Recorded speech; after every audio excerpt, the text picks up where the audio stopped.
Pemirsa, merger 3 bank syariah direspon positif pelaku pasar. Rekan Julita Telaumbanua akan menyampaikan sejumlah informasi terkait merger bank syariah Himbara. Silakan Julita.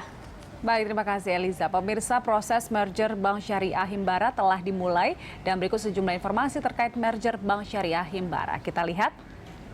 Nah, ini dia BRI Syariah jadi bank survivor, di mana BRI Syariah ini akan menjadi bank survivor dalam keterbukaan informasi BRIS. BRI Syariah akan menjadi bank survivor alias entitas yang menerima penggabungan atau surviving entity usai merger dilakukan oleh 3 bank syariah BUMN. Dan selanjutnya pemirsa, kita lihat berpotensi menjadi top 10 bank syariah global. Nah, ini dia. Tujuan penggabungan Bank Syariah Himbara dimaksud agar Indonesia bisa memiliki bank syariah yang besar dan dapat bersaing di kancah global. Penggabungan Bank Syariah Himbara ini akan memiliki total aset yaitu sebesar 220 triliun rupiah sampai 225 triliun rupiah, di mana aset terbesar dimiliki PT Bank Syariah Mandiri dengan total aset yaitu sebesar 114,4 triliun rupiah pada Juni 2020. Kemudian disusul dengan BNI Syariah dengan aset 50,78 triliun rupiah, BRI Syariah yaitu sebesar 49,6 triliun rupiah. Sementara aset untuk UUS BTN yaitu sebesar 31,09 triliun rupiah. Dan selanjutnya kita lihat susunan manajemen integrasi dari BRIS ini pemirsa. Berdasarkan informasi yang beredar, bank hasil merger akan diketuai oleh Dirut PT Bank Mandiri Syariah, Tony E.B. Subari, dengan jajaran struktur manajemen integrasi terbagi dalam 8 tim. Di antaranya ada branding and communication, accounting and finance, product, distribution, kemudian technology and operation, HR and culture, risk and credit, serta treasure, di mana Dirut BNIS Abdullah Firman Wibowo ini diproyeksi bakal menjadi ketua branding dan OMM. Sementara untuk Direktur BSM Ade Cagyo Nugroho diproyeksi menjadi ketua accounting and finance, dan kemudian ada Dirut BRIS Ngatari bakal menjadi ketua tim distribution. Nah, kita lihat selanjutnya. Nah, ini tidak ada PHK karyawan.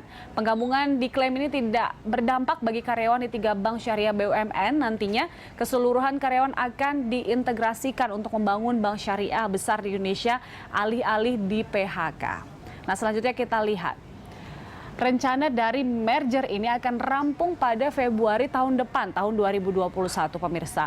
Usai menandatangani Conditional Merger Agreement atau CMA pada 13 Oktober 2020, Bank Syariah segera mengurus perizinan ke Otoritas Jasa Keuangan atau OJK dan ke pasar modal. Setelahnya akan dilakukan pemetaan produk, footprint cabang, kemudian penggunaan teknologi dan penggantian logo bank yang dijadwalkan rampung pada Februari 2021 nanti. Dan pemirsa, demikian informasi terkait dengan merger 3 bank syariah Himbara. Kembali ke Eliza. Untuk informasi dan data-datanya, saya kembali ke dialog kita bersama pendiri LBP Institute, Lucky Bayu Purnomo. Mas Lucky, tadi melihat terkait dengan data-data 3 bank yang merger ini, Anda melihat bahwa ditargetkan ini pada Februari 2021. Anda melihat bahwa optimiskah ini akan berlangsung tahun depan, tepatnya di 2021 kita sudah melihat announcement paling tidak terkait dengan bank ini? Ya, pertama, apakah benar nanti optimisme merger bank syariah ini akan memberi satu dampak yang meriah terhadap industri? Saya kira ada 3 poin utama. Pertama, apabila tahun 2021 Februari tersebut target ini tercapai, memang harus memberikan dampak terhadap 3 poin berikut. 1, adanya DPK, dana pihak ketiga, yang harusnya mengalami pertumbuhan dengan signifikan karena sudah mengalami penggabungan atau merger dari bank-bank syariah tersebut. Kemudian yang kedua itu adalah aspek pembiayaan. Nah, agar merger syariah meriah, maka diharapkan aspek pembiayaan ini benar-benar dapat menjadi perhatian utama. Jangan sampai merger lantas tidak optimal untuk memberikan pembiayaan berbasis syariah.